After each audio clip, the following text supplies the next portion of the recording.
welcome to the last of this series of that session Vet Talks.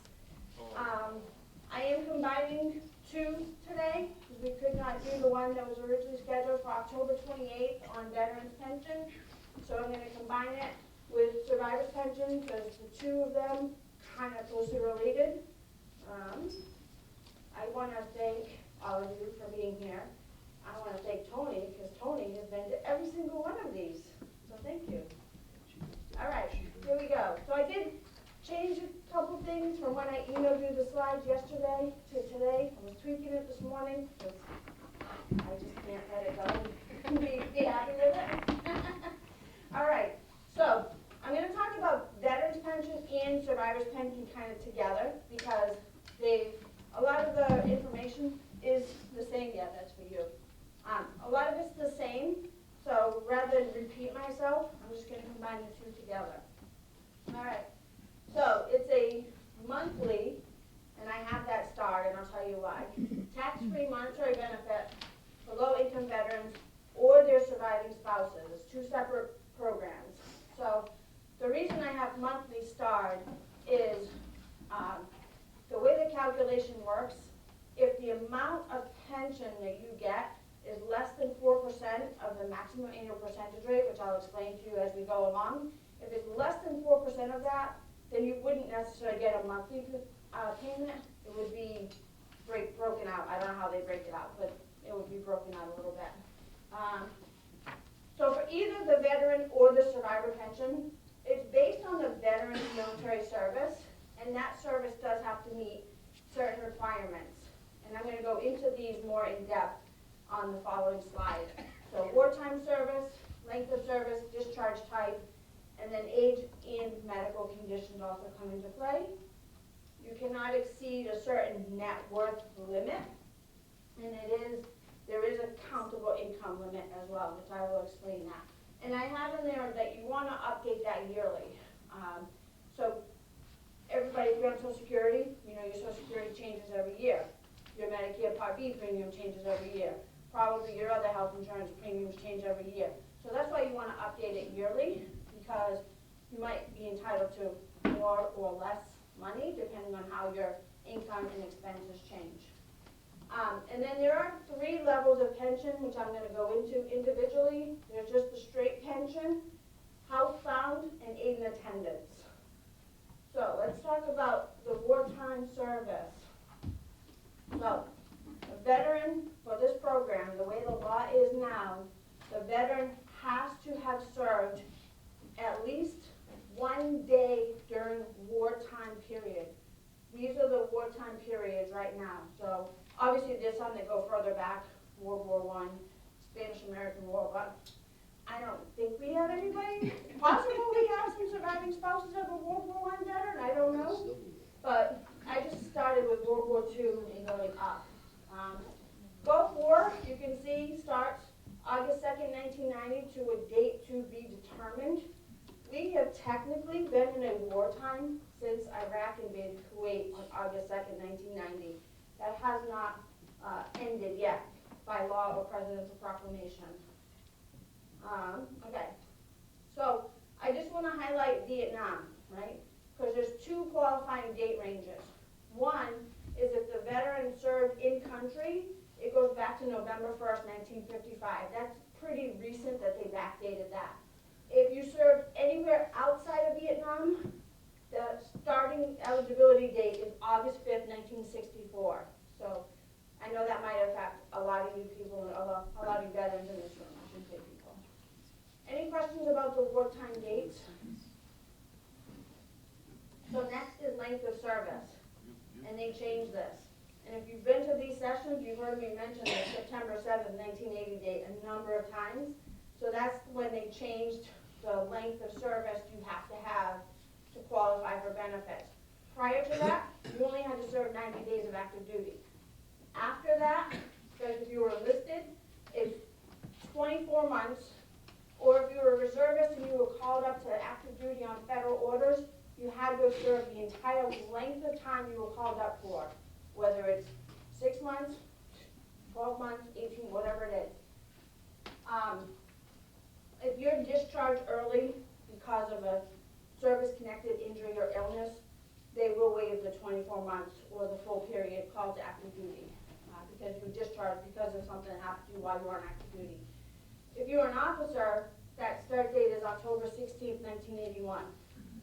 And I'm gonna tell you, I searched and searched and searched yesterday to try to find out if the 1 day of wartime applies, because the way it's worded, it doesn't say that.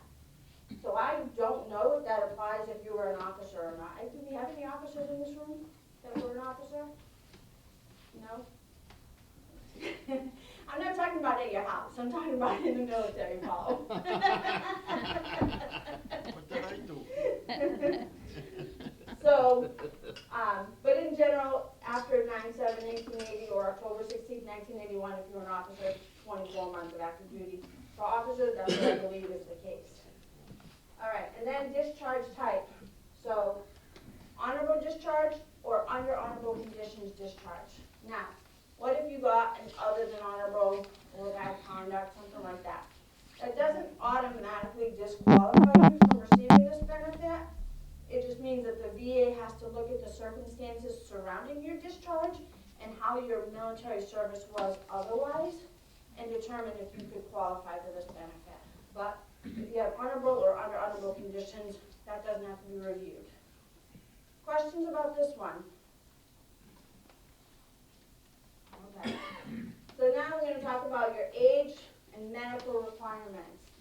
So you have to be at least 65 years old to get this pension, or you have to have certain qualified medical conditions, which are listed here. Permanent and total disability. Why did I put not service connected on there? Anybody know? Because you can't have both. That's right. You cannot have both, and that's going to come up again later. You cannot have both disability compensation and pension. The VA will only pay you one.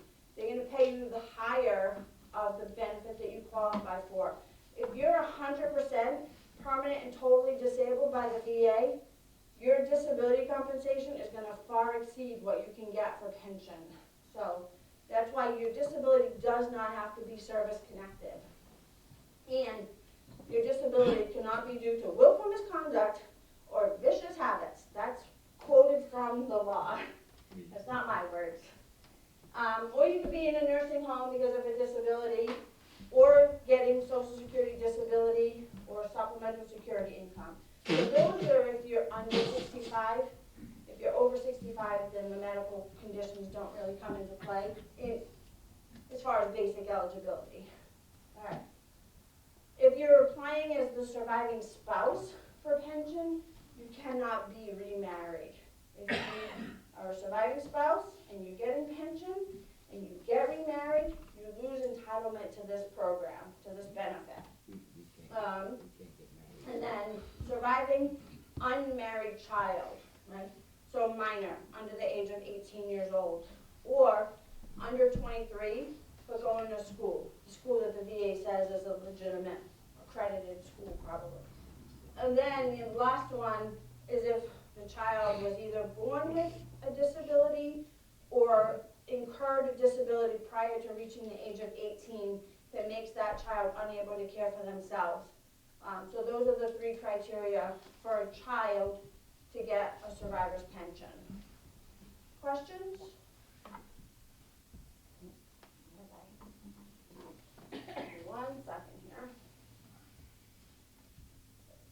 All right. So the next thing that the VA is going to look at, besides all of the wartime service, length of service, all that stuff, is what is the net worth of the claimant, right? The claimant is whoever is the primary person on the application, whether it's the veteran or the surviving spouse or the child. So they're going to look at that person's net worth, right? So this year, 2022, is $138,489. I think it's going to go up to $150,537 for 2023 because it's based on the same percentage increase as Social Security, which for those of you who don't know, 2023 is 8.7% increase. So I think that's going to be the number for 2023. I could not find it anywhere online, so that was just my calculation. It might be off by a little bit. All right, so what is your net worth? It's what do you have in assets plus 1 year of your income, right? So you could have assets of $130,000 and your annual income is over $8,489, you're not going to qualify for this program. That is a hard number. You cannot exceed that number. So what do your assets include? Again, this is language from the law that I copied and pasted.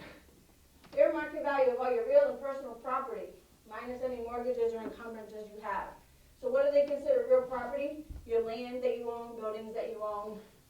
Your personal property would be investments. It says furniture.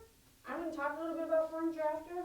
Boats, things like that. Money in the bank, right? All your bank accounts, stocks, bonds, mutual funds, CDs, anything like that. Those are all considered assets, right? So you're thinking to yourself probably, well, I own a home that's worth more than $138,000. I don't qualify for this program. Well, that's not true, because they do exclude your primary residence. So if you own a home that is your primary residence, you could still potentially qualify for this program, because you need somewhere to live. VA is not going to say you got to go, sell your home and live in an apartment or live out on the street. George. Carol, assets, does that include like a classic car like I have? It would. It would. It would, yes. Yeah. So they do allow you to have a vehicle for, down here on the bottom, a family transportation vehicle. But if you own multiple vehicles, they could consider multiple vehicles as an asset. Yeah. Thank you. So you can only have one primary residence, right? So if you own a house here in Westport and you own a condo down in Florida because you winter down in Florida, you can only claim one of those as your primary residence. The other one, minus any mortgages or encumbrances, is going to be considered an asset. And if you rent that out in the summer months, then that rental income is going to count as income when I get to the income part of it, right? So, what about the land that your house is on? If your lot size is under 2 acres, you're good, don't worry about it. If it's over 2 acres, they're going to look at the value of the land over 2 acres that is marketable. So if you have more than 2 acres of land that's swampland, can't be built upon, they're probably not going to count it, because if you can't really sell it, who's going to buy it and if they can't even build on it? So it's what they consider marketable over 2 acres. Right? Now, the personal effects, consistent with a reasonable mode of life, right? This is where I was talking about furniture, because on the VA's website it says furniture counts as an asset. To me, having a couch, having a bed, is consistent with a reasonable mode of life. I don't know. I don't really think they're going to expect us to sit on the floor and sleep on the floor and eat on the floor. So I would say the furniture comes into play if you have a lot of antique furniture that's worth a lot of money, and you're probably not using that for your day-to-day living anyway.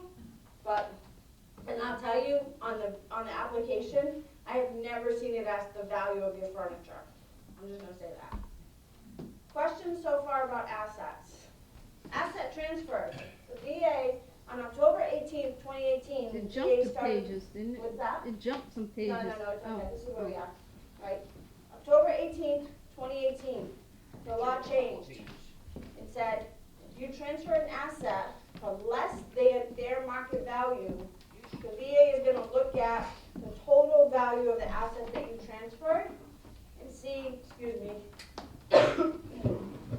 see if it puts you over that net worth limit.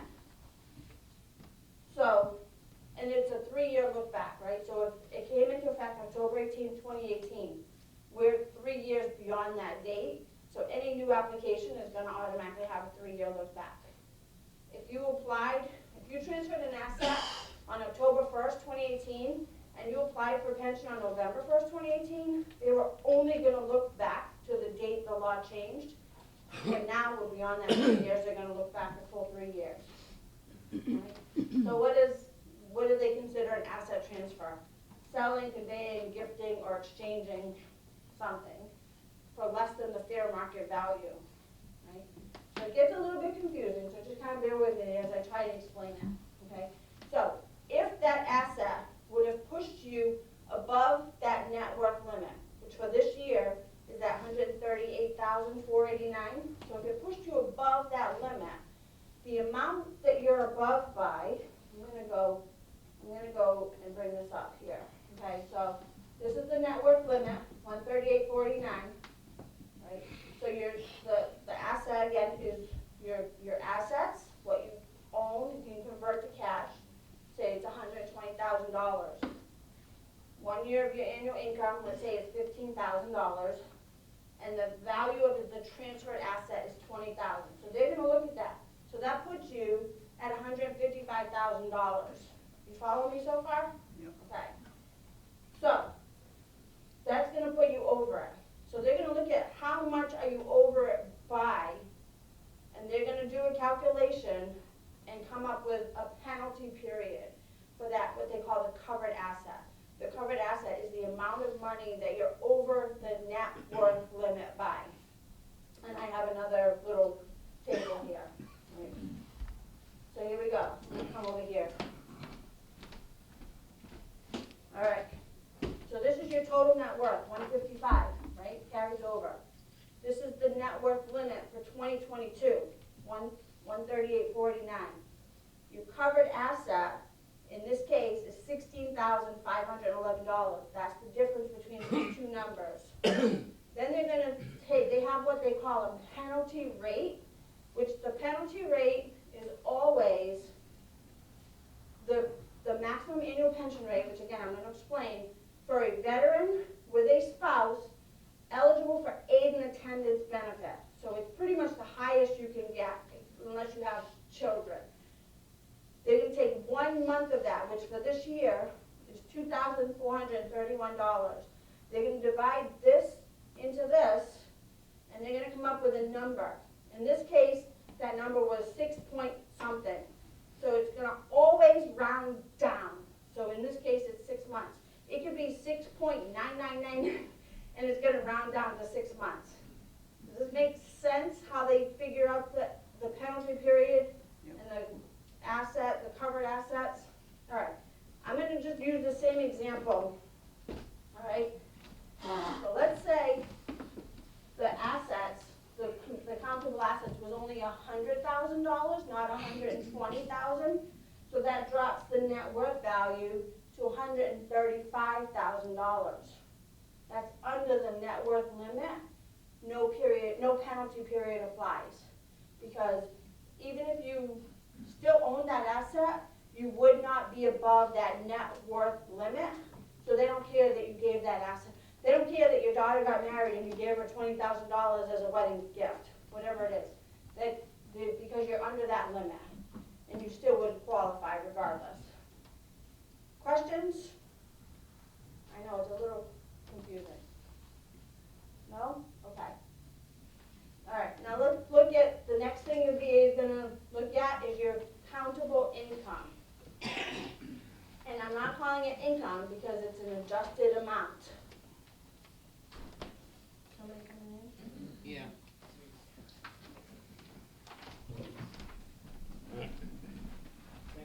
You're welcome. Okay. So they're going to look at what do you have coming in for income from all kinds of sources. Now there are a few exclusions on when I get to the resources, there's a link to the law that talks about what's countable, what's excluded.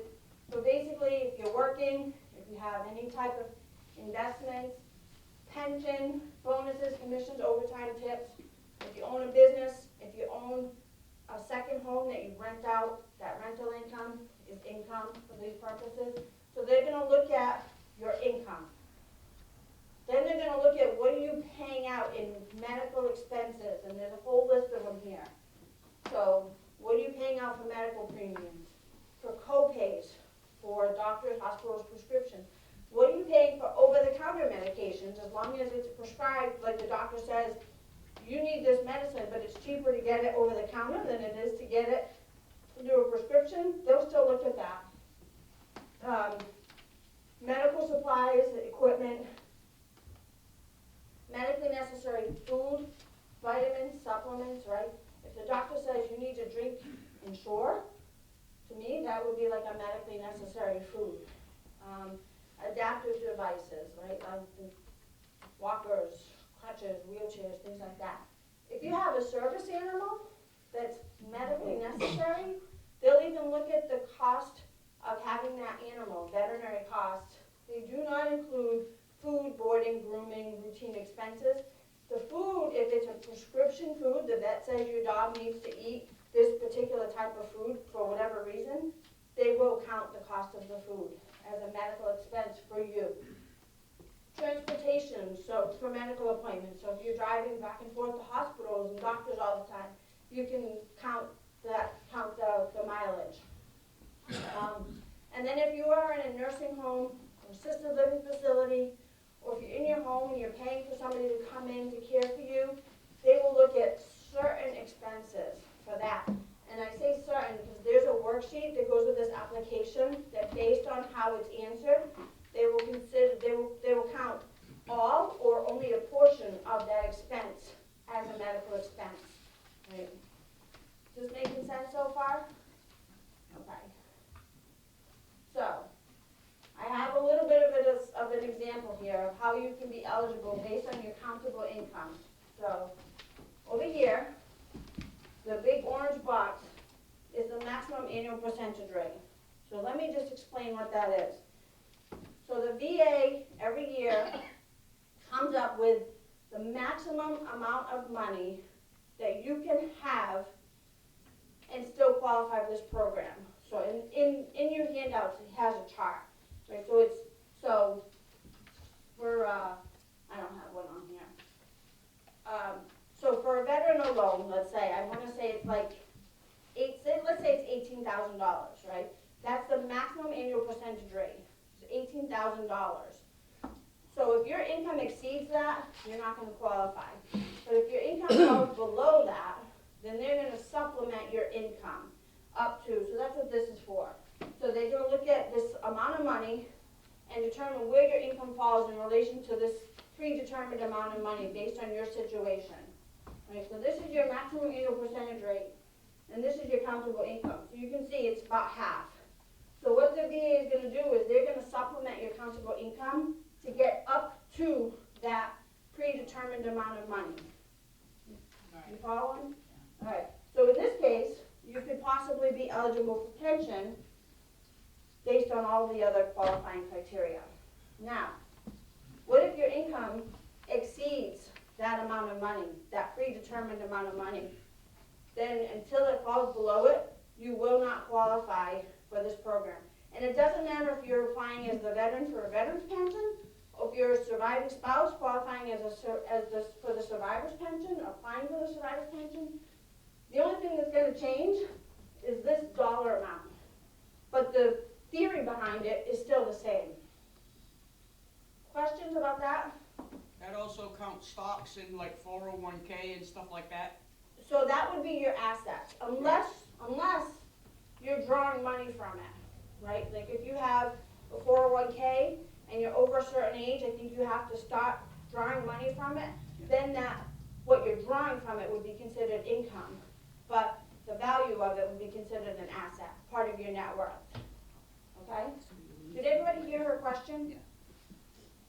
She asked if you were, if the income counts is like stocks and 401ks and things like that. But and so that's why I explained how it works. All right. So I have an example, okay? Try and make it a little bit simpler. All right, so this is for a veteran and a spouse, right? So the veteran is getting Social Security and pension, small pension, right? This is an annual amount I'm looking at. The spouse is also getting just Social Security. So their household income is $28,400, right? Now we're going to look at medical expenses. So these are just some examples that I came up with.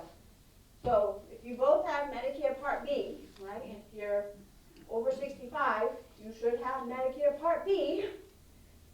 So right now, this year, it's $170.10. That's times two for a veteran and spouse is $340.20. Times 12 months is about $4,082. So this is actually a true, for this year, true example of what you're paying in Medicare Part B premiums. Then let's say you have a Medicare supplement plan, Blue Cross, Harvard Pilgrim, I don't think that's one of them, AARP, whatever it is. And between the two of you, veteran and spouse, you're paying a little over $5,000 a year, $5,430. And then you both have a Medicare Part D prescription plan, veteran and spouse, and these are your premiums. Right? This is what you're paying just to have this insurance. You're paying $1,230 a year. Then in other medical expenses, co-pays, mileage, all the other stuff, adaptive equipment, a service dog, whatever it is, it's about $3,000 a year, as an example. So this is your total medical expenses, $13,742. What the VA is going to do is they're going to take 5% of the maximum annual percentage rate for your particular situation and withhold that amount. So for a veteran and spouse for pension is $966 this year. That's 5% of what that maximum annual percentage rate is. So they're going to subtract this from your medical expenses. You with me so far? Yep. Okay. So here we go. Your total annual income, $28,400. Your unreimbursed medical expenses, that $12,766, this from this. The $12,766. Your countable income, this is what the VA is going to look at, is $15,624. You with me? Yeah. For a veteran and a spouse, the maximum annual percentage rate for 2022 is $19,320. That's the maximum amount of money you can make a year and still potentially qualify for this program. So it's $19,320. Your countable income falls below that, right? Because it's $15,624. So the difference, which is what they're going to supplement, is $3,696 a year. Divide that by 12, it comes to $308 a month. Is it making sense? So they're basically covering your medical bills. In essence, kind of, yes. I mean, they're supplementing. Other than the 5%. Yeah. And yes, but they could be more because your income could be really low, so they're also supplementing your income too. So in essence, what she's saying is kind of true, right? Any questions about this? Yes. Is the assets and the income connected? So the 1 year of your income is going to be added to your assets to determine your net worth. Okay? Any questions? This took me a long time to understand this, so if you have questions, please ask. So staying with this example, Uh-huh. and as you mentioned, can you change those numbers by your deductible, your co-pays, any other your prescriptions that are not covered? Can that all be added to that amount? Yeah, so that's all. It doesn't have to be just the payment for the insurance. It can be out-of-pocket expenses. Wait a minute, right, so your medical expenses, so it could be it is out-of-pocket expenses, right, because this is unreimbursed medical expenses. So let's say you're low income and Mass Health is paying for your Medicare Part B premium, that's considered a reimbursed medical expense, so you can't claim that. So it is what you are paying out of pocket and not getting money back from any source whatsoever, right? If you're on Chapter 115, like we talked about in the Mass State benefits, those are all reimbursed medical expenses. You can't claim them. Does that kind of answer the question? No. All right, say your question again. How do they figure out, like maybe I have a lot more out-of-pocket expenses than the average Medicare AB person? can So- that be added like yearly? Yeah, so when I talked about doing an application where you wanna update it yearly, right, because your expenses could change, your income could change. But if you've applied for this program and you have minimal prescription copays, but now your doctor says you need to be on, I always use Eliquis, cause Eliquis is really Expensive, expensive, yeah. right? Your doctor says, you need to be on Eliquis, and now your medical expenses has Right. jumped from $3,000 a year to $5,000 a year, then absolutely, you wanna let the VA know that. Okay, that's what I meant then. Okay. Yes, So it yeah. can't be specific to your, Yeah, okay. any other questions? Okay, so this is the maximum annual percentage rates for just the lowest level, right? Remember I said there's 3 levels, there's pension, there's housebound, and there's aid and attendant. So this is just for pension. So if you're a single veteran with no dependents, it's $14,753 a year. If you have a spouse or a child, without a spouse, it's $19,320 a year. If you have children that are qualifying children, you add $2,523 to whichever of these amounts apply. This is for veteran. This is for spouse. Notice the surviving spouse is significantly less than for the veteran. So surviving spouse by herself or himself is $9,896. Again, these are 2022 amounts. I've been looking every day to see if I can find the 2023 amounts. I can't find them online yet. So if you have a dependent child, additional child, and then if it's just a surviving child applying, it's really low. It's just basically the additional amount for a child. It's really, really low. But more than likely, if you're a surviving child and you qualify for this, you're getting some other benefits, whether it's Social Security or SSTI, something. So this is the pension one. The monthly amount is just how I broke it out. I just took the annual amount, divided it by 12. But they're gonna look at your annual amount, come up with a number, and then divide it by 12 in the end. Any questions about this? Okay. So, the next level is if you are housebound. So, you still have to meet all of the qualifying criteria for the pension. The wartime service, the length of service, the discharge type, the net worth, all of that still applies. So that's what I mean by eligible for VA pension. But what the medical part of it is where it changes, in that you basically are stuck in your home because of a medical condition that makes it difficult for you to kind of go out. Like you go out basically for doctor's appointments and that's about it. And your doctor has to certify that this is the case. So these are the amounts, again, veteran, surviving spouse. It goes up a little bit from just the straight pension, so it's supplementing your income a little bit more than it would be if it's just the basic pension.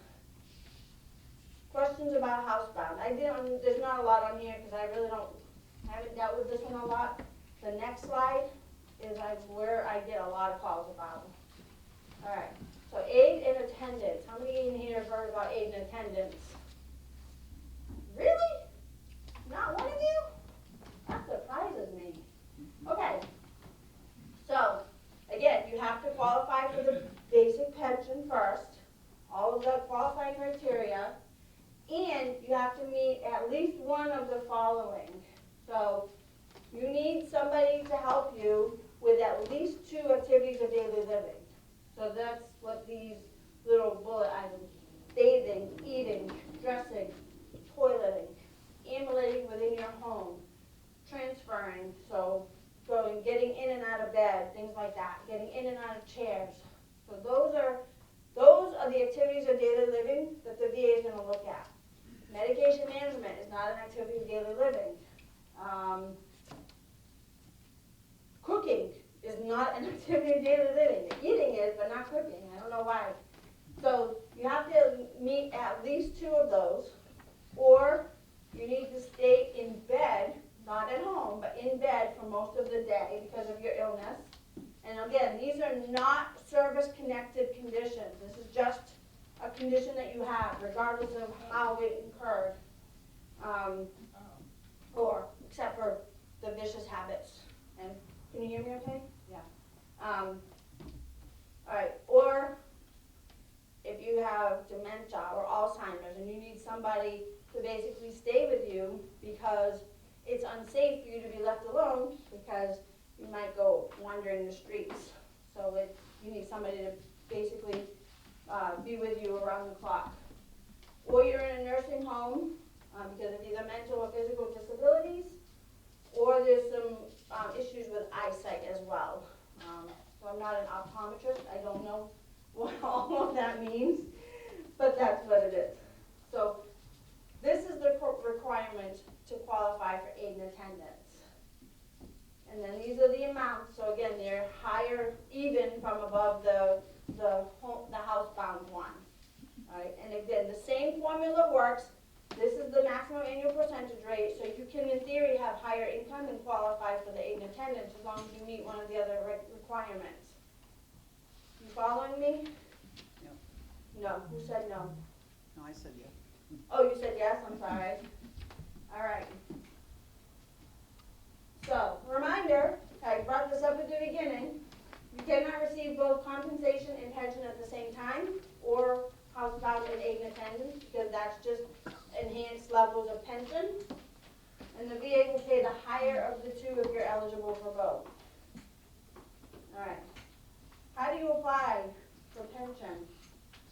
There's a lot of forms, So if you're a veteran and you're applying, or a surviving spouse or child and you're applying, it is 2 different forms, so you just need to make sure you have the right one. You have to do the income and asset statement, which basically you're listing your income sources and all of the assets that you have. And like it's basically 1 page per type of asset and type of income kind of. There's a medical expense report. That really is if you have more than what's allowed on the regular application, because there is a spot on one of the 2 forms to claim medical expenses. If you need more room, there's another form that you can fill out. And then if you're applying for either the housebound or the aid and attendance, there's an exam form that your doctor has to fill out. And if you're in a nursing home or assisted living facility, there's a form that they have to fill out. And that's where the way they answer the questions determines if the VA is going to count all of the cost of the nursing home or only a portion of the cost.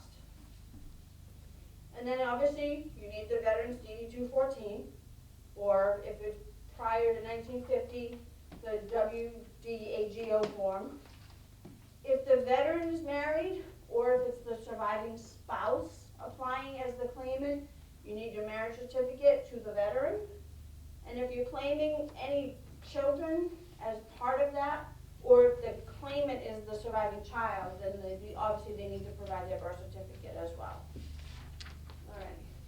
So these next ones, I just basically took all of the different levels, pension, housebound, aid, and attendance, for the veteran, single or with a dependent, spouse, single or with a dependent, and put them on one so you can kind of see how the numbers go up based on the enhanced levels.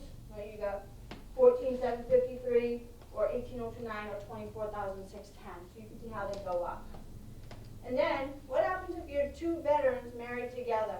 I don't think we have any in here, right? No. Carol, that, after household, the A&A, what's that, assets? That, A&A? the net worth is going to apply. The net worth is the same for any of this. Right? This is your income. They're looking at what is your countable income, and does it fall below these maximum limits? Okay, but the A&A. A&A is aid and attendance. Oh, okay. Sorry, I No, misunderstood that's all right, your no, question. thank you. All right. So if you happen to be 2 veterans who are married together, there's a whole other list of maximum annual percentage rates depending on what each one individually qualifies for, whether it's just regular pension for both, one is housebound, one is aid and attendance, both have housebound, both have aid and attendant. So these are all, I put them in your packet so you have this. but we don't have any in here, so, alright. Any questions about VA pension, veterans pension, or survivors pension before we move on to the next topic? No? Okay. So the next one is called dependency and indemnity compensation, otherwise known as DIC. Alright, so what is DIC? It's another monthly tax-free benefit, and this one is monthly, paid to the surviving spouse or surviving child or potentially surviving parent of a veteran or a service member. But the veteran does have to meet certain requirements, and I put either prior to or after death, and I'll explain the after death as we get further into here. All right. So this is the basic eligibility for the veteran. So if it's somebody who's on active duty, they're still considered a service member, right? So they died while they were on active duty, or active duty for training, inactive duty for training. Or if it's somebody whose service has ended, you're a veteran, they have to either die from a service-connected illness that the VA has already determined, or that you can determine after death. It has happened. Or the veteran was rated 100% permanently and totally disabled, meaning unable to work, and that does include the individual unemployability that I talked about back in the disability one. But if it's for the 100% total and permanent disability, the veteran had to have been rated for that for at least the 10 years leading up to the veteran's death. Or if it's somebody who's newly released from active duty, they had to have been rated for that for at least 5 years prior to death. And then if it's a POW, it's only 1 year, if the veteran died after that date. Carol, Yes, so just to clarify for me, yeah, if the veteran is 100%, permanent He- total, he- he- yeah, he ENT, does not have to have died from the service-related injury. right. Okay. Yes. So, the difference between the two is a veteran can have a service-connected disability and be less than 100% service-connected, but die from a service-connected condition. Right? Could be rated 60% for a heart condition and dies from a heart attack. The surviving spouse would still qualify for DIC even if the veteran was not 100%. The 100% only comes into play if it's not a service-connected death. Does that make sense? Yeah. Okay. So, now the surviving spouse also has to meet certain eligibility. So, they had to have lived together from the marriage without break, unless the reason that they're not living together is not the spouse's fault. And that's how they word it on the VA website, right? So if you were married when you were on active duty and the spouse deploys, that's not, I mean, the service member deploys, that's not the spouse's fault, right? So they're gonna look at that. I know of a veteran who does not live with his spouse because of his PTSD. That's not the spouse's fault. That's the veteran. That's just how his PTSD manifests. He doesn't feel it's safe to live with his wife, but they are still married. Okay, then the spouse had to have been married. This is not all of these have to be true. This is like or categories. The first one is the and then the rest is, so the first one and one of the others. So they had to have been married within 15 years of discharge from active duty, in which the qualifying injury or illness started, or this is where it comes into play. The spouse was married to the veteran for at least a year. You can't be a veteran on your deathbed and say, let's get married so you can get my benefits when I die in 6 months. They're not going to pay it, unfortunately. You have to be married for at least that year.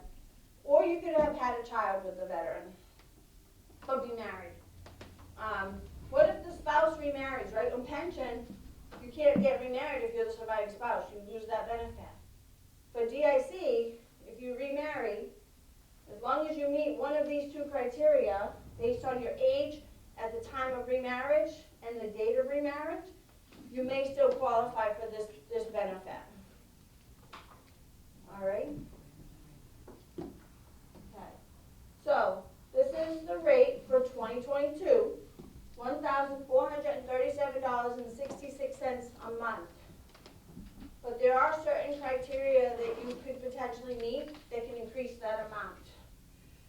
So, if the veteran was rated 100% service connected for the 10 years leading up to your death, and the spouse was married to the veteran for 8 of those years, they can get an additional $305 a month, which bumps it up to about 17 and change for 2022. Or, and this is kind of goes back to the pension, where you get the enhanced amount if the spouse is homebound, or if the spouse meets the criteria for the aid and attendance. So there's an additional amount that the spouse can get based on those two criteria. Any questions about the DIC so far? All right. So they did change it where before 1993, the amount of DIC was based on the veteran's pay grade when they left the service. But it's not going to be less than that basic amount of $1,437. Again, that's this year. Whatever it's going to be next year will probably be at 8.7% onto these amounts. I just threw that in there because when I get to the new laws thing at the end, this might come into play. All right. So what if you're a surviving child? There's a few criteria. I don't think this is going to apply to anybody in here. Does anybody want me to kind of go over it? No? All right. Now, these are the rates for the surviving child. I'm not going to go over them. Okay, now what if you're a surviving parent? So, the veteran still has to meet certain criteria. The only one that does not apply for the surviving parent to get this benefit is the 100% permanent total for 10 years. That goes away for the surviving parent. So it has to be the service member died on active duty or died from a service-connected condition. And it has to be either the biological parent, the adoptive parent, or it could be a foster parent. So down here I have the definition of what they consider a foster parent. The other difference with the parent's DIC is the parent's income has to be below certain limits. I did not include that in here because there's so many variables that they look at. Are the mother and father still married? Are they divorced and remarried? What is their income? There's so many different variables that you have to look at that I didn't put it in here. Could I add, if they commit suicide, that all washes away, right? Well, not necessarily, right? I've had VSOs who've been successful getting a spouse DIC because the veteran died by suicide but was diagnosed with PTSD because of their military service. Yeah, we had a case where one was committing suicide, hanging, Yeah, and was able to revive him. yeah, And he, his reason was he wanted his family to get the $10,000 because they were poor, but well, so the $10,000 might have been like a That was life the insurance. thing, which is not this. That's, life insurance is different, and Yeah. different life insurance policies have different, Okay. right? So, yeah. But if a veteran dies by suicide and has been clinically diagnosed with PTSD, an argument can be made that the PTSD is what will cause the veteran to take his or her own life. Unfortunately, there's still far too many. All right. Anybody know? Oh, well, let me ask this. I know one. Anybody in here retired military? One, two. Brian, you're not married. Okay. So, if you're retired from the military, when you retire, you have to elect or not elect this benefit called the Survivor Benefit Plan, which basically is that if you pass away, the veteran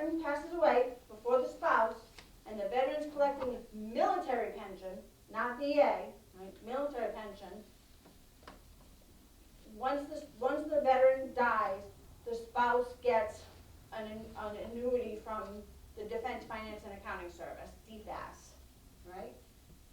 So it used to be, well, technically still is, for another month and a half. So it used to be that the surviving spouse could not collect both dependency and indemnity compensation and survivor benefit plan, right? Double dipping. But it's not really, in my opinion, because the military pension is based on the veteran's military service, and the DIC is based on the veteran dying from a service-connected condition, but anyway. So they're phasing that out. So January 1st of last year was the first year of the start of the phase out, where they would reduce the survivor benefit plan by 2/3. On January 1st of this year, they're only reducing it by 1/3. On January 1st, 2023, if a surviving spouse is eligible for both of these benefits, there is no more phase out, no more offset. The surviving spouse can get the full amount of the survivor benefit plan and the full amount of the dependency and indemnity compensation, which they should, right? I just have a quick question. Yeah. This is the one where they're retired out of the military and they have the option to sign up for the survivor's benefit? Yes, And if they did, they did, and if they didn't, they didn't? that's right. Okay. I believe it's a one opportunity. You either sign up for it or you don't, right, Tony? Okay. What's retired military? What would, Who's retired military? yeah, what, an It- officer or something? No, Oh. no, so it depends on how long you served, right? So in general, they say 20 years, right? But somebody could be retired military and serve less than that because they're doing a reduction in force and they say, well, you served 18 years, but we'll still consider you retired, could be medically retired. In the reserves of the National Guard, it's based on a point system, so once you meet a certain number of points, but then you don't get that pay till you're 60 years old or close to 60 years old. So it's not a simple answer of this, 20 years. There's different criteria. All right. So if this applies to anybody starting in January, the surviving spouse is eligible for the full amount of both the survivor benefit plan that the service member enrolled in prior to retirement, and the dependency indemnity compensation. Questions about that one? Can you still go back and change it now? No. No. Say 2023, What do you- that they're just finding out that it changed? No, this has been the law for the phase out for a few years, but Okay. yeah, but the service member would have had to have elected the survivor benefit plan when they retired. Before, Yeah. I have a like question. these people that Yeah, have sure. passed, they're not gonna. Is the retirement still at 20? I heard somebody say that it went down to 15 years. Yeah. Not that I've heard. So he asked if military retirement, he heard that it went down to 15 years. I haven't heard that. Pardon? I have not heard that. You did mention though with the, Right, I mean, if there's like a reduction in force, they may offer early retirement and still get the retirement benefits, but Maybe because of the person got injured? it could be that they were medically retired, yes. Yeah, Okay. okay. But in general, I think it's still the 20 years, Mm. yeah. All right. Any other questions about this offset? Okay, so I want to talk a little bit about new laws. All right, and this is where I was saying before, the veteran's status could have changed even after the veteran's death, right? So, if a veteran died from a disease that at the time of their death was not a presumptive condition, but new laws were enacted and now it is, then that spouse can put in for DIC years after the veteran passed away, like 20, 30 years after. So I'm going to give you just a couple of examples based on some new laws that were enacted recently, okay? So last year, in the National Defense Authorization Act, they added bladder cancer, Parkinsonism, and hypothyroidism as presumptive conditions for exposure to Agent Orange, okay? So that passed in 2021, right? So you had a veteran who served in in Vietnam who died from bladder cancer prior to 2021, it was not a presumptive condition. Now it is. That surviving spouse can now put in for this benefit because the veteran had a now presumptive condition that he died or she died from and met the requirements for exposure to Agent Orange. So now, could be years after the death, that surviving spouse is eligible. Is that making sense? Okay, I'll give you another one. In 2020, the Blue Water Navy law passed. Who knows about Blue Water Navy laws? You don't know? A little bit, okay. Blue Water Navy law, what does that say? If you served on a Navy or Coast Guard ship within, how is the official wording? 12 nautical miles seaward of the demarcation line, I think is how they word it. Basically, if you're 12 nautical miles from the coast of Vietnam, and you were on board one of the Navy or Coast Guard ship, they're saying now the presumption of exposure to Agent Orange applies to you.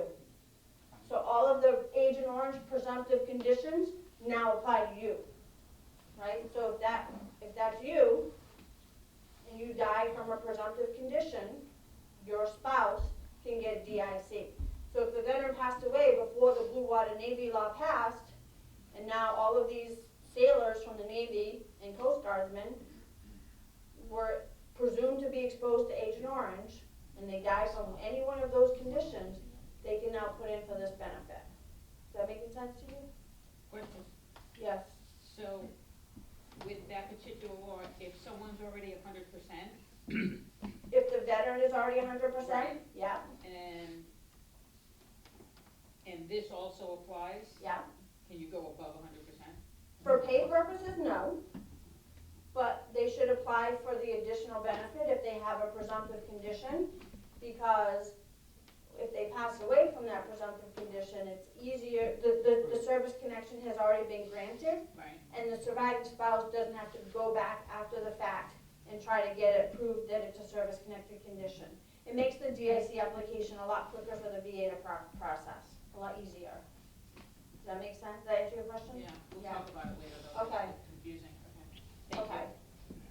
So, Camp Lejeune. Everybody knows about Camp Lejeune, right? So in 2017, the list of 8 or 9 presumptive conditions for Camp Lejeune was established into law. So if a veteran served at Camp Lejeune between August of 1953 and December of 1987 and had bladder cancer, again, I think is one of the presumptives, and they died prior to them becoming presumptive conditions, they were not going to be eligible for DIC unless they somehow proved to the VA that it was related, but that's hard to do. But once they make them presumption, you don't have to prove that connection. Remember from the disability session? You don't have to prove the connection for presumptive conditions. It's automatically assumed or presumed by the VA to be related. So if a veteran died, say in 2015, from bladder cancer and met the 30-day requirement at Camp Lejeune, that surviving spouse, since 2017, could have applied for DIC because the veteran died from a service-connected condition that became service-connected in 2017. Right. And then the last one is the PACT Act. This is another new law that passed in August of this year, right? So the veteran served in Thailand, not in Vietnam, not at Camp Lejeune, not on board a Navy or Coast Guard ship, but Thailand is a new presumptive location for Agent Orange exposure. That's one of several new ones that they added. There's the qualifying dates, and that veteran died from prostate cancer. Prostate cancer is a presumptive condition for exposure to Agent Orange. So that veteran died from prostate cancer in August of 2020 and did not serve in any of the previous locations for Agent Orange exposure, but now does meet that requirement because they added Thailand or Guam, American Samoa, and the other places. Now that spouse is eligible for DIC. So this is why it's important, if you're a surviving spouse, you might not be eligible for this DIC now, but down the road, as new laws pass, you you may become eligible if they add new locations, new presumptive conditions, anything like that. You look like you have a question. No, I'm good. Well, you're good, Regina? My question is, if the VA is helping you with a service-connected. VA's what? If the VA is helping you with service-connected disability. Yeah. Due to water at Camp Lejeune. Yeah, And then you apply for benefits from Yeah. Camp Lejeune, yeah. you can't get both. Oh, you're talking about the lawsuit? Yeah. You can get both. So, Can't. so the lawsuit is against the government. It is not against the dry cleaning companies. It So, is not, it's not against the dry cleaning but companies. there are ones that are against. Yeah, but the one that just passed part of the PACT Act is against the government, right? Because previously you can't, in general, you're not, as a service member or veteran, you cannot sue the government. So, the lawsuit, the Camp Lejeune Justice Act that passed with the PACT Act in August of 2022, says that if you were a veteran who served at Camp Lejeune, or a family member who served at Camp Lejeune between those dates, and you have an illness, you can sue the government. If you sue the government, this is what we've been told is gonna happen. If you're getting VA benefits for that illness, the VA is gonna want their money back. That's what I was trying to make. Yeah. If your health insurance, whether it's private insurance, Mass Health, Medicare, if they paid medical bills because of that illness, they're gonna want their money back. The lawyers are gonna want their percentage. So there's a lot of people who are gonna have their hands taken from that pool of money, and you might end up with very little, very little. Now, I just met with a veteran the other day, whose wife was living at Camp Lejeune with him, and she died from one of those family member conditions. So I told him, in that case, it might be worthwhile for him to pursue it, because he's pursuing it on his wife's behalf and not his own. So the VA is not gonna take any money back because the VA didn't pay her money, but the health insurance might still want their money back. The lawyers are gonna want their money, right? So so the lawsuit is completely separate from what I'm talking about here, though. What does PAC stand for? Honoring our promise to address comprehensive toxins. I remembered. Say it again? It's honoring our promise to address comprehensive toxins. Thank you. I'm impressed that I remembered that. Good one, Carol. Yeah, wow. All right. Any questions about this?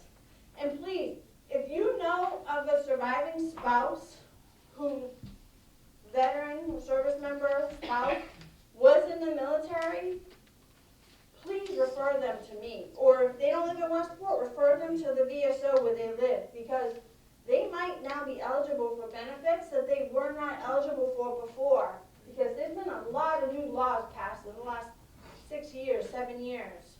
So they may be missing out on benefits that they're eligible for. All right, so how do you apply for this? So if it's a surviving spouse or child, you want to do, if it's an active duty death, it's a different form, 21 Papa, 534 Alpha. If it's a surviving spouse of a veteran, it's a 21P 534 EZ. If it's a surviving parent, it's a 21P 535. And then again, you need all of the supporting documentation, right? The veteran's death certificate, the marriage certificate, if you're claiming any minor children, the birth certificate, and any medical records for conditions that are not already service-connected that you're trying to prove, right? So, again, that goes back to the new laws, right? Because if the veteran didn't have service connection for an illness, because at the time it wasn't presumptive and the VA denied it, but now it's a presumptive and it shouldn't be denied, you want to still submit those medical records to the VA along with the DIC application and the death certificate has to show one of those presumptive conditions as contributing to the veteran's death. It doesn't have to be the main cause, it can just be listed as a contributing factor, right? So like for all the Vietnam era guys with exposure to Agent Orange in any one of the 10 or so locations, hypertension is now a presumptive condition, right? High blood pressure. So if you pass away and high blood pressure is listed on your death certificate as a contributing factor, that could be ruled a service-connected death. So you want to get that on there. You want to put in for that service connection before death if you can. It makes it easier for them to review and approve DIC. If they say you died from COVID though, doesn't that all go away, you know? Not necessarily, No? because people with underlying conditions are more susceptible to dying from COVID, Right. right? So if on the death certificate, COVID is listed as number 1, but heart disease Yeah. or one of the cancers Yeah. is listed as contributing because it made that person more susceptible to getting and dying from COVID, you can always make an argument, right? This is how I say, Yeah. if you even think you might qualify, submit an application. Let the VA decide, Good right? idea. Let the VA decide. I don't work for the VA. I Right. can't tell you if they're gonna say yes or no. I can only tell you based on my knowledge if I think you have a legitimate case or not. But I can't say for sure. Oh, Carol. Carol.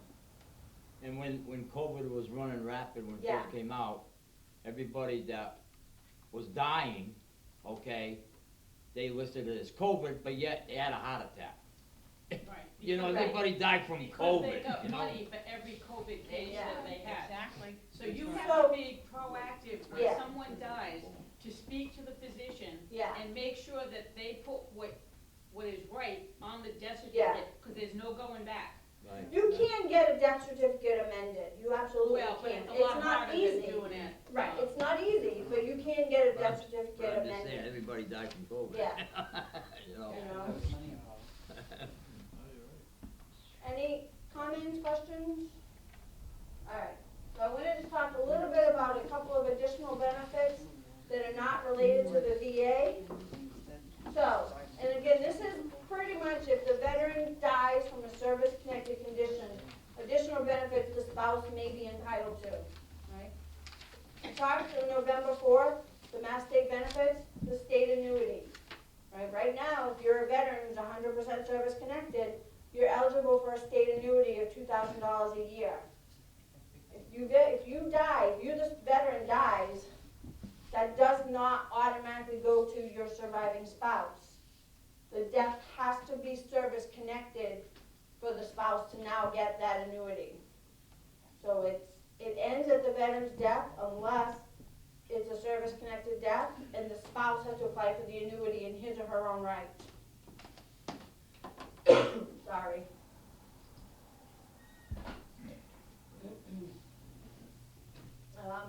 This second one, that's the big one, Yeah. right? Service-connected death. And the surviving spouse owns a home. They do not pay a penny in property taxes in the state of Massachusetts if their veteran spouse died from a service-connected condition. That can save somebody thousands of dollars a year. Thousands, right? How much is your property tax bill? Right. Look at that. Okay? Oh my God. I added this little caveat in there. If the veteran does not die from a service-connected condition, but was receiving a property tax exemption that I talked about on November 4th, based on their disability rating, that does carry over to the surviving spouse. So that person is eligible to continue getting that as long as they meet the criteria and don't remarry. Surviving spouse or surviving child could get education benefits through the VA under this program called Chapter 35. They could be eligible for CHAMP VA, which is health insurance that, is paid by the VA, but the healthcare isn't necessarily provided at the VA. There are occasionally some circumstances where the VA will treat a non-veteran spouse, but in general, they're just paying for the treatment at private doctors. And then the surviving spouse is also eligible for a certificate of eligibility for a VA-backed home loan. So your surviving spouse, your veteran spouse died from a service-connected condition, and you want to buy a house, you can, the surviving spouse can get a VA-backed home loan certificate of eligibility. Obviously, you still have to meet all of the requirements to get a mortgage based on your income, but at least you can get the certificate of eligibility.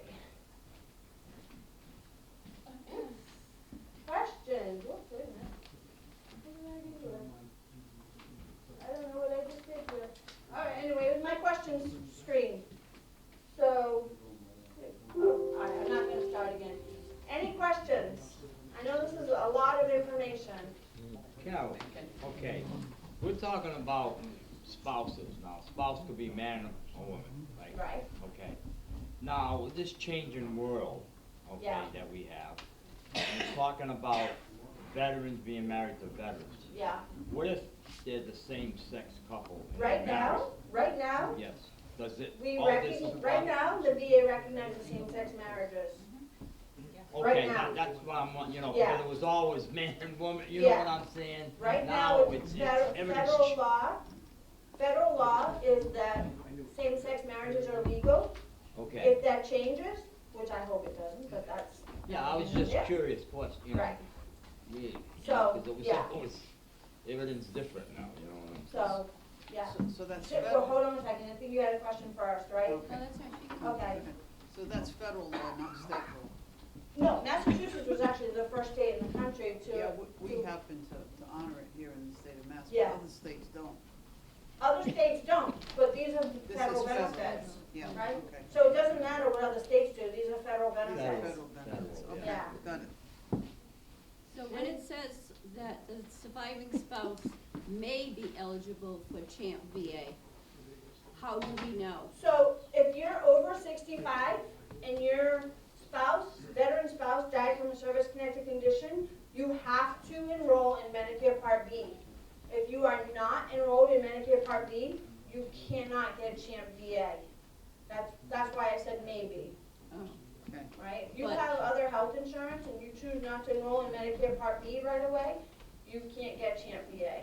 you have to have A and B. Yeah, And you- So right now, I'm covered by CHAMP VA. okay? If my husband dies of a non-service connected disability, what do I get? So you already have CHAMP VA because Yes. he's 100%. Yes, So I believe that that eligibility will continue regardless of the cause of his death.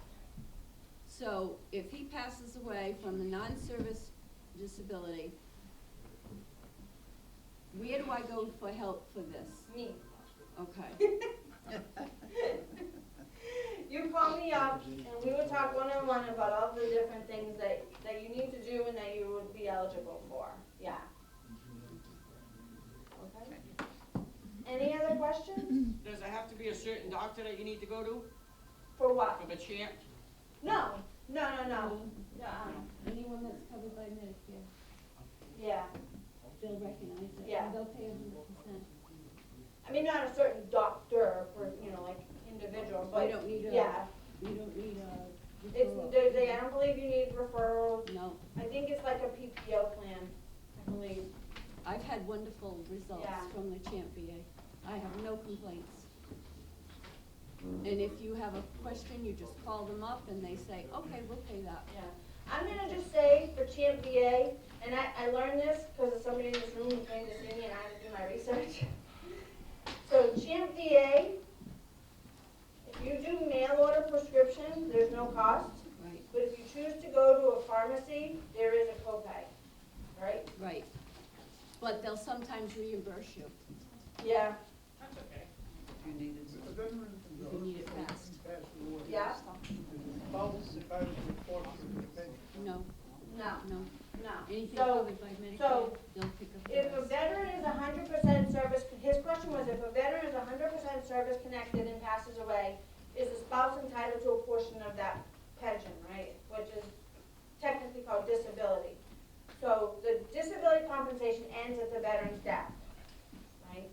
So what happens is the disability payment that you receive on the first of the month is for the prior month, right? So the one you receive on December 1st covers the month of November. If the veteran dies in the month of November, they're not entitled to that benefit, that payment on December 1st, because the veteran has to live the whole month in order to get that payment. What the surviving spouse can do is apply for that 1 month to be paid directly to the surviving spouse to get that last month of benefit. But then the disability goes away beyond that. But then you gotta look at what is the cause of death? Is it service connected? Because if it is, then the DIC comes into play. That's what this class was for.